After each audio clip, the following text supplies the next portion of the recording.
We've been working on robots and racism, and you see quite a few author names in there. It's been a big team effort to get this up and running. And what I would like to first talk about is racialization. And we all have to thank Rob again. And what I noticed today was that we've seen many photographs of Rob today, and hairstyle and beard changes every time. So whenever you run into him in a conference, you just never know what to expect. But one of the great things you've done is that for your presentation in Abu Dhabi, I think 2 years ago, you raised the issue that you were looking for examples of brown robots, and you couldn't find any. And if you right now go to Google image search, type in robot, Android, something like this is the kind of results you get. Pretty white, pretty gray, not much red in there, or brown in there. And so Rob raised the very valid question, can a robot have a race? And but this question itself was already difficult, because when we were writing the paper, we had these clashes about what is this paper actually really about, and we had different ideas. One was that the robots could be a race in themselves, like the robot race, or it could be race as an attribution. You could have the green robots are a race and the red robots are a race. You could have races within the robots. And what we settled down for then in the end is a form of attribution. So do we attribute a race into robots? And the reason why this is important, of course, is that racism is a big issue in general for our society. What you see, for example, with the Black Lives Matters initiative is that in the US, you see that an overproportionate representation in killings by police officers towards black people.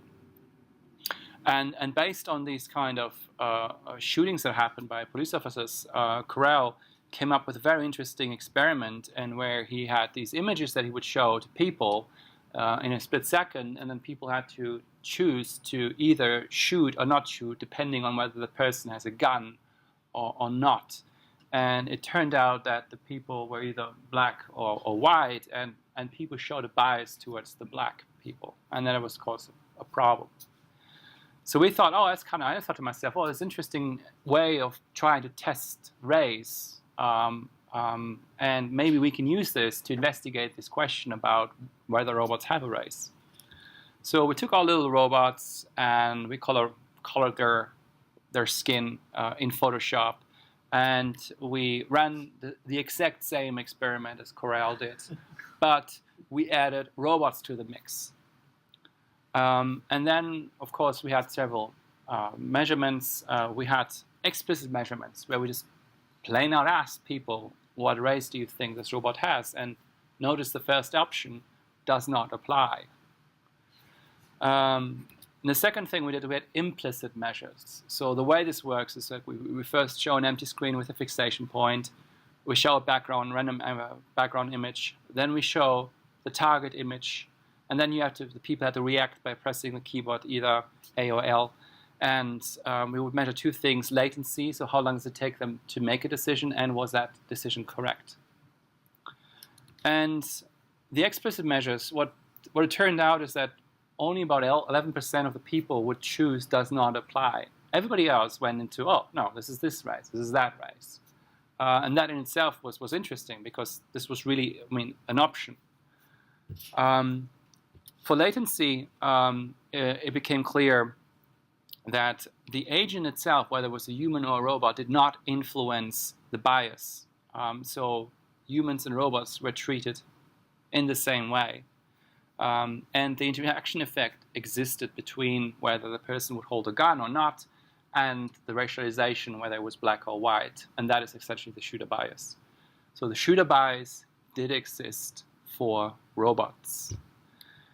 And the next thing we did is that we, when you want to measure accuracy, you need to give people, for the first study, there was the option that people could get it right every single time. So you have to make the task more difficult to be able to measure anything like accuracy. So we reduced the response time and run a completely new experiment with new participants. And again, the manipulation worked, so people, in a way, ascribed race to the robots explicitly. And with accuracy, it did get a little bit more complicated. We could not find a shooter bias in terms of accuracy. And there was no three-way interaction effect between the shooter bias and the accuracy. So the statistics behind it are kind of complicated because it's all based on interaction effects. Interaction effects are notoriously difficult to interpret. But in summary, the shooter bias that we observe in human-human interaction also can be observed in racialized robots. And so this means two things. Well, this bias exists, so they treat them as if they have a race, and at the same time, they change their behavior towards them. It could very well be that you think, oh, the robot has a race, but, it doesn't mean anything. A brown robot is not any more dangerous than a white robot. So therefore, it has no effect on how I treat the robot. But what happened really is it was a one-to-one mirroring of what happens in human interaction. Now, so that was an interesting study. We presented that, and now I would like to expand on that with some new data, new experiments we've done. So one of the things that was actually brought up by a paper recently by Tomi Ogunyale, Bryant, and Howard, and their argument was like, well, this whole study that you've done is all nice and good, but fundamentally it's just social priming. So essentially, you show them, blacks and white people, having to say that this experiment was run with U.S. participants and all the stereotypes, apply only to the U.S., not here or New Zealand. But in essence, this is just a form of social priming. You show them humans, okay, if you show them humans, then this will be transported over to the robots. This was the original experiment, and what we did is just like, well, let's just take away the humans. Let's just do this experiment only with the robots. So there was no question prior to race or humans up front, only the robots. And the second question that we came up with was the problem of fatigue. So the point here is that these kind of implicit measurements work better if people are tired. Because when they're tired, they don't self-control themselves so much. And therefore, the question about how long is the experiment, how long does it last, is actually an important one. So we split the experiment in two blocks, block 1, block 2, just to get a feeling for, well, how many trials does it actually take before you actually see an effect of fatigue on the results. And what we did find is, and I'm not going to bore you here with the statistics, is that we found the expected shooter bias. So there was interaction effect between object in hand and the color for the robots in the absence of humans. And that, of course, means that the idea of social priming doesn't really hold. So people ascribe a race to the robots even in the absence of humans. Interestingly also is that we did not find a three-way interaction effect between the shooter bias and fatigue. So fatigue didn't influence the shooter bias when you have these two blocks of 90. So that was all nice and good. But we moved on. And that is, well, great. Now you can show that the shooter bias exists and it's not social priming. But what, you just had one robot. And also you only had black and white. What about brown robots? And I think that, Rob, was your initial question, not black robots and white robots, but brown robots. So we added that to the mix. So here are the stimuli where we now have different colored robots and different robots, either holding a gun or not holding a gun. We did the whole experiment again. And what we did find out is that, first of all, a bit of a disappointment, and that is anthropomorphism didn't work out. So people did not rate these robots that I just showed you to be different in terms of anthropomorphism. And so therefore we excluded that from the further analysis, and so our manipulation didn't work. But what we did find is that the interaction effect between object and color was not present. So it disappeared. And that is an interesting result. So add brown to the mix, shooter bias disappears. What we did also find is that still that the robot type, so the 3 different robots, did have a significant effect on accuracy and the response time. So the robot type did something to the measurement of shooter bias, but it was potentially something else other than anthropomorphism that might have influenced that, and we're not quite sure yet what it is. One could speculate that this is an argument for diversity. So essentially, if you offer more than 2 choices and you have, brown in there, then this kind of dichotomy between black and white suddenly disappears because, it's not any more clear, wait a second, there's so many different robots here, are these racist, or, it becomes unclear. And that might, it could potentially be an argument for diversity. What we've seen in the past, of course, is that companies, particularly like the large communication companies like Apple or Facebook or something like this, originally all the emoticons were either yellow or Caucasian white. And at some point, they figured out, well, maybe this is not a good idea because there are a lot of people who don't see themselves in these images. And so they added, various variations, and that was the response of these companies. And we also have robots that are specifically designed to be a particular person, and then, of course, the race of the person plays into this. So here we have Beta 48, and I mean, there was never intended to be, okay, this is, we want to create a black robot, so here it is. No, this was actually a copy of a real person who happened to be a black person. But what you see here, which is different to our study, is that being a member of a certain race is not just about your skin. There are other features in your face that would, give this away. And what we did so naively with just changing, Photoshop the color of the now is just the color. Well, we didn't change the nose, or we didn't change any other kind of other features that would, of course, have been much more powerful. And of course, what you can also do is that you can give cultural clues. You could, add certain clothing to indicate in membership of certain social groups and so forth. And some studies have done this already. And of course, one of the most famous examples of making a copy of yourself is, of course, Ishiguro with his series of robots. But they were never intended to be an attempt for diversification. They were just a natural consequence of, well, I want to have a copy of myself. I mean, what else would it be, right? Now, having said that, it's all nice and good. But, you might have heard something about Rob already about, the process that we went through publishing this paper, because there's something to be said about that as well. When we wrote the paper, it was around 5,000 words.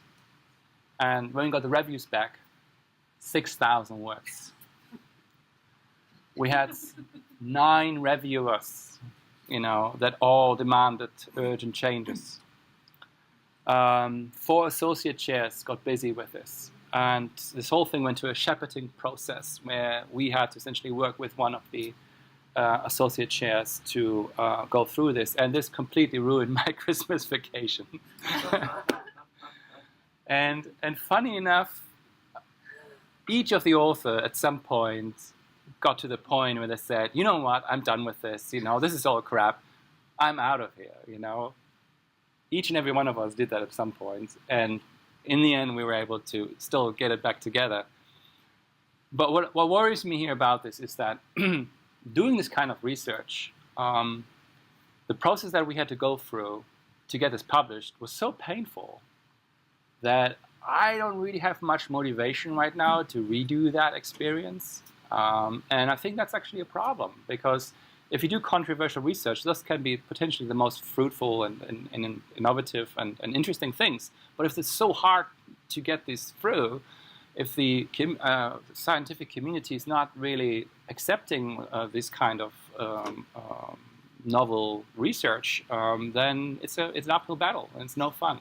So I really wished that the conferences would be a little bit more receptive. And in a way, I felt a little bit like this, and if you're old enough to have seen this at the time. In Jedi's the most insulting installment, because Vader's beautiful black visage is sullied when he pulls off his mask to reveal a feeble, crusty old white man. They trying to tell us that deep inside, we all wants to be white. Well, isn't that true?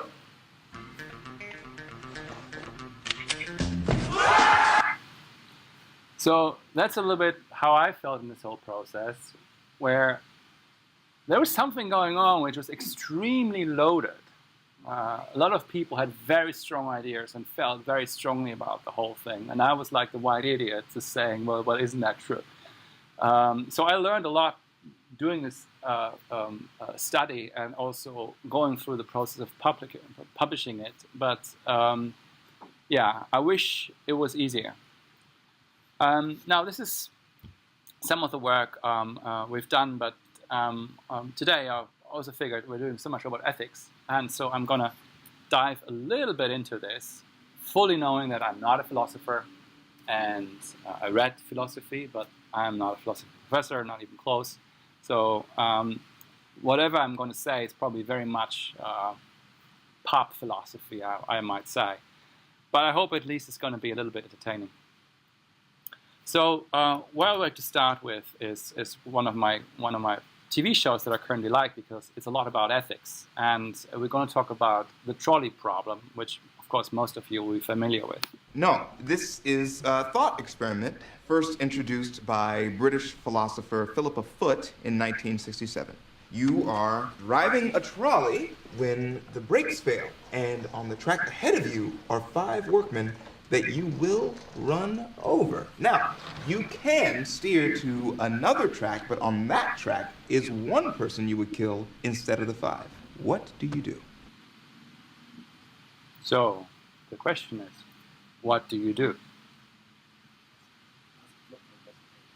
Ask the philosopher. Well, you got 1 or 2 around here. Kill 1. Right? That would save 5. So that's the utilitarian approach, right? That's one way of doing it. But of course, you know this already. You can go into this argument. And you can save 5 patients. But you have to kill 1 healthy person and use his organs to do it. But that's not the same thing. Why not? It's still choosing to kill 1 person to save 5, isn't it? So of course, know this, that you can put a variation on this, and then other things are being triggered. So would you think it's acceptable that you're being admitted to the hospital, 5 people need 5 different organs, you can deliver it, you can save 5 lives by giving up your own life? Would that be acceptable? And then we've got the conflict between the utilitarian approach and, let's say, and the hedonic approach, where certain principles just uphold or trump essentially a utilitarian approach. And just last week it was, I think, finally the results of the moral machine experiment came out. Are you all familiar with that one? So the MIT was running essentially this website where they would present you with a dilemma on a web page, and you had to choose between these 2 actions that the autonomous car could do. In this case, it could go straight and kill this poor lady, or it can run into a barricade and kill the driver. And there are 3.6 million responses from 200 countries. So this is a massive endeavor, massive data set, which is really, really probably the one thing that makes it special is just the proportions of it in terms of how much data they gathered. And so the results came out, published in Nature. Wonderful. And one of the interesting things is, so this graph here, it says like whether, how the people tended to one or the other. So they were definitely tending more towards sparing the many over sparing the few. They were kind of pretty high in sparing deaths for some strange reason. And they had a strong preference for action versus inaction. So it'd rather change the course of the vehicle rather than just, doing nothing. But what I found most problematic in this result is that when it was a question about gender, so sparing males versus sparing females, and there was a strong bias for saving males rather than females. So that comes back to the discussion that Rob and I had the other day about, well, is ethics just a popularity contest, or is it something that you can just vote on? And when I looked then at the participants, well, who actually filled in this questionnaire, it turned out that the vast majority was men.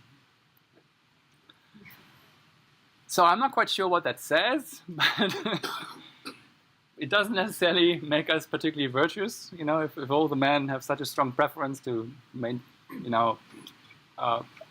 obviously the men that filled it in had a strong bias towards preserving their own gender.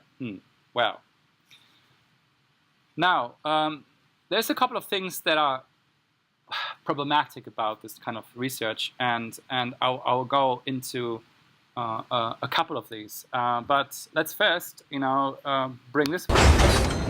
Oh, God! Michael, what did you do?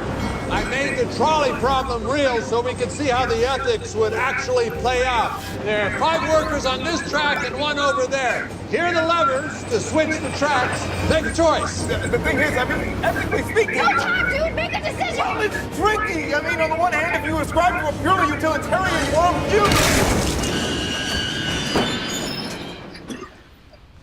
Okay. So, what did we learn? And that's a very good question. What did we learn? One is that never have a philosopher professor make any decisions, particularly not one on ethics. But more importantly, it is when you are in the situation, when you are in the car, and you see something happening in front of you, your moral philosophy is not going to help you. You are going to act, you're going to react. And in our society, that is accepted. So if you're under pressure and you make just a decision, then, and maybe that was not the best possible one, but you're not being blamed for it, right? Because we accept that we're not particularly fast and good thinkers.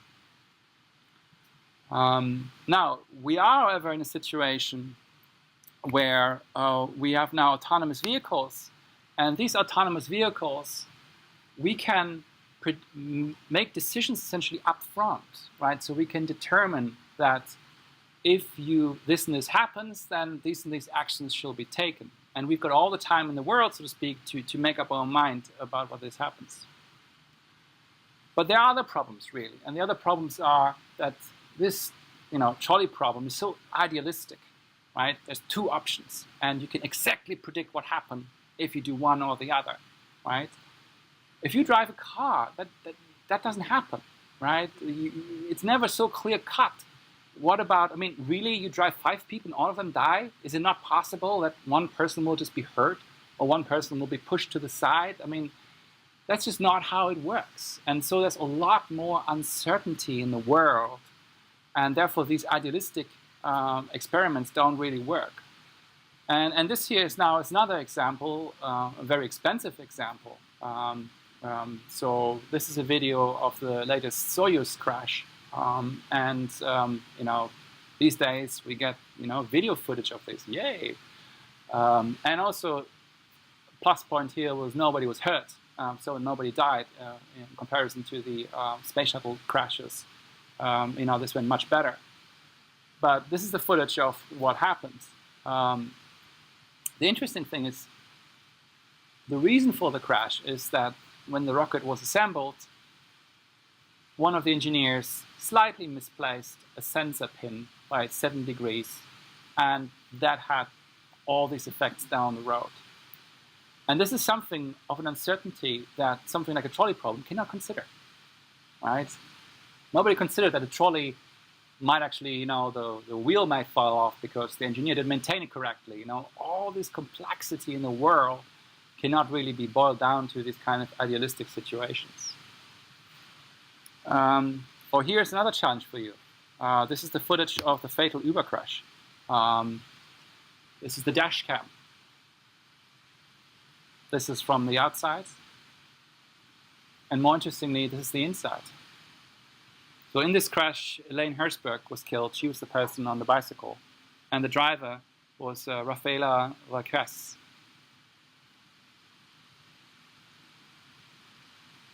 There's a couple of things we can learn from that. One is that the autonomous vehicle did actually detect the bicyclist 5 seconds prior to impact. It took a little bit of time for the car to process this because it wasn't quite clear what is it, which direction is it going, and so forth. And the problem really was that the engineers have set up the system in a way that this happens all the time. All the time, these autonomous vehicles are confronted with situations where they don't know what's going on because the world is just so complex and strange. And so if they would sort of like make a really hard break and say, okay, car, whenever you detect anything that you don't know what it is, hammer the brakes and stop, this car would barely be driving, right?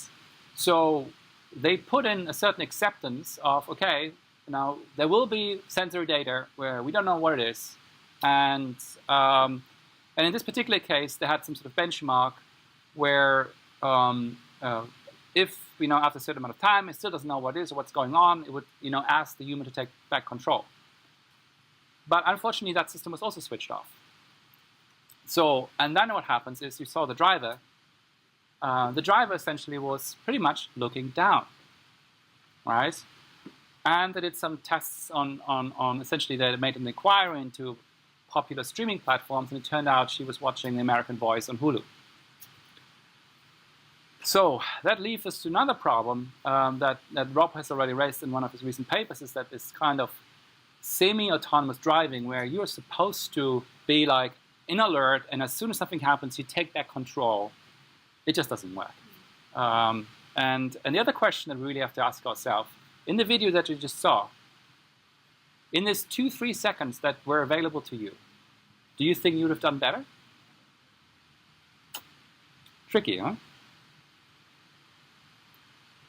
So, in a perfect world where you have perfect knowledge of everything, where you know exactly what's going on, yes, then you can kind of come forward with some sort of rules and norms and regulations about, you know, how the autonomous car should react.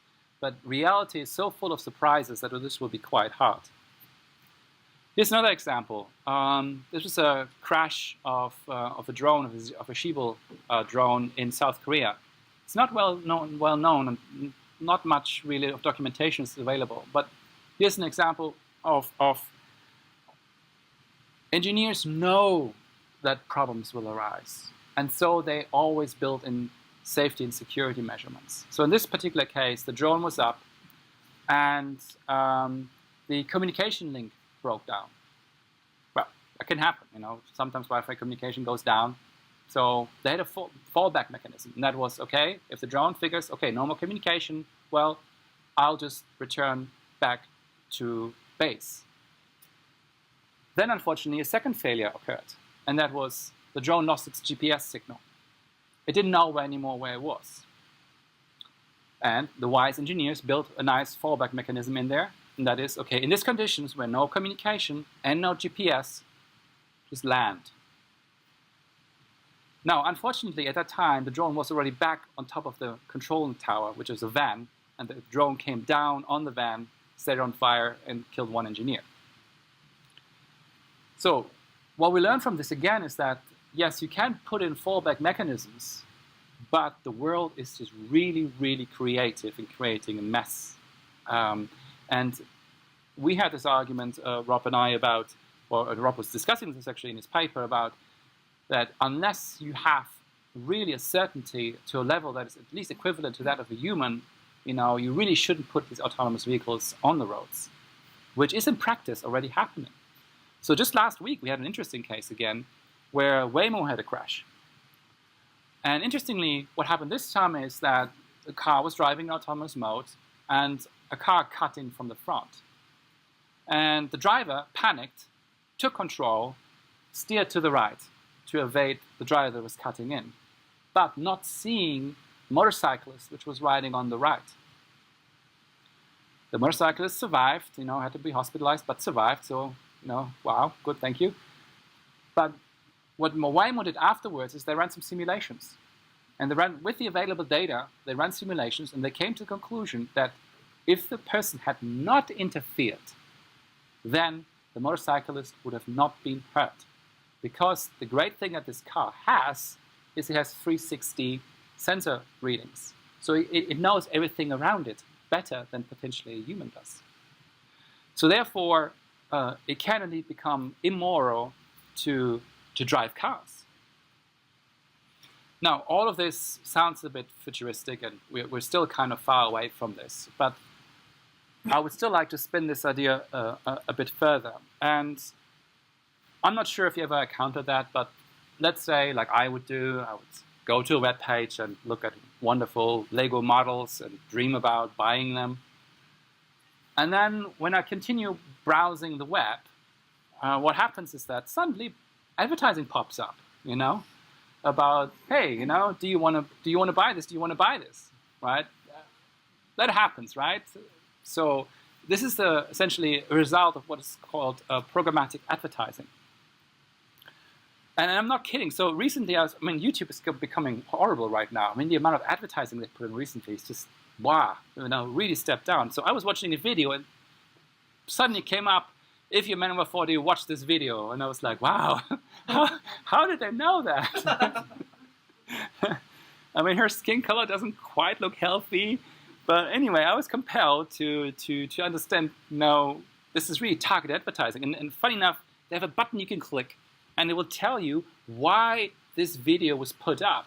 And in this particular case, it was the time of the day, the websites you are viewing, or your general location was the reason why this video was presented to me. Right? And if you see, of course, they knew about my belly, So what we're really getting into is personalized data. So advertising already today takes into account the season, your location, and this does have a dramatic effect on the effectiveness of advertisement. So the people who run the advertisements, they actually get much more traffic, and the success for them is really, really much higher with it. So it works. And in a way, we shouldn't complain. If I go to a certain web, any kind of newspaper web page these days, and I see advertisement, if it's completely irrelevant to me, I'm not interested. But if they show a couple of nice Lego models, I might actually be interested. So what we have already is something called real-time bidding. So what happens is you have a web page, you browse to it, and the supply-side platform essentially makes a posting to an ad exchange, and it says, look, I've got a person here who's watching my web page, and there's a banner available. So anybody interested in placing an advertisement? And then on the other side, advertisers have things prepared already. Like they say, okay, look, here's the advertising for people over 40 interested in BMWs, right? And then they enter a bidding competition, and the one who makes the highest bid wins, and then the advertising is displayed on the web page, right? And the trick here is, of course, all about the, who owns the personal profiles. And in the case of Google and Facebook, they already, unify all of this. So this is happening already today. This is reality. What information you see is being put on an ad exchange, right? So who owns the personalized data? And if you spin this now back to, let's say, cars, what about this information about these social dilemmas that we have? So what if the car knows your information? What if the society knows your information? What if the government or insurance companies knows your information? So if you have, for example, a situation where there's immediate crash ahead, right? and the two cars start to negotiate in real time, well, you know, the people in my car have a life insurance of summed up of 3 million. Your car has only a life insurance of added up to 1 million. Actually, it's much cheaper if you die than we die, so you die. And this is not so far away because the web pages already do that right now, right? And so, and if you think this is kind of cynical, no, this already happens. So in major disasters, there are already afterwards compensation schemes. So for 9/11, they had to calculate what was the value of a life, who gets how much money, right? And they calculated, for example, on the basis of missed income, right? So people do calculate the values of lives already. Or you can turn this into a popularity contest. So here's an excerpt from Orwell. Hey, Jay, it's good to see you back. Oh, thanks, man. You give right. That was probably the worst flu I ever had. Right? Well, hey, looks like you lost a few pounds. You know, I'll take it. Oh, look at that. How nice is your grandma, huh? How much does she love you? Thank you, Grandma. Oh, you are so welcome, dear one. What do you give to grandma? Thank Oh, you, good honey. girl. That's it. Oh, what'd you do? I'm really sorry. I wasn't looking. So this becomes a popularity contest, right? And you can just count up the numbers, and then you add the numbers up in the car, and then you see who survives. And again, your car already does that, because your car has sensors in its seats, and it warns you if your safety belts are not on. So you can even already know the numbers of drivers in there, right? So in airplanes already, we have such a system built in. It's called the airborne collision avoidance system. So if two airplanes are on collision course, they do already negotiate. Okay, well, you know what? I think we're going to collide. We have to do something. And then the airplanes can instruct the air pilots, one of them to rise, one of them to drop to avoid collision. So again, the systems are already in place. And my prediction is that soon we're going to have something called hire a saint.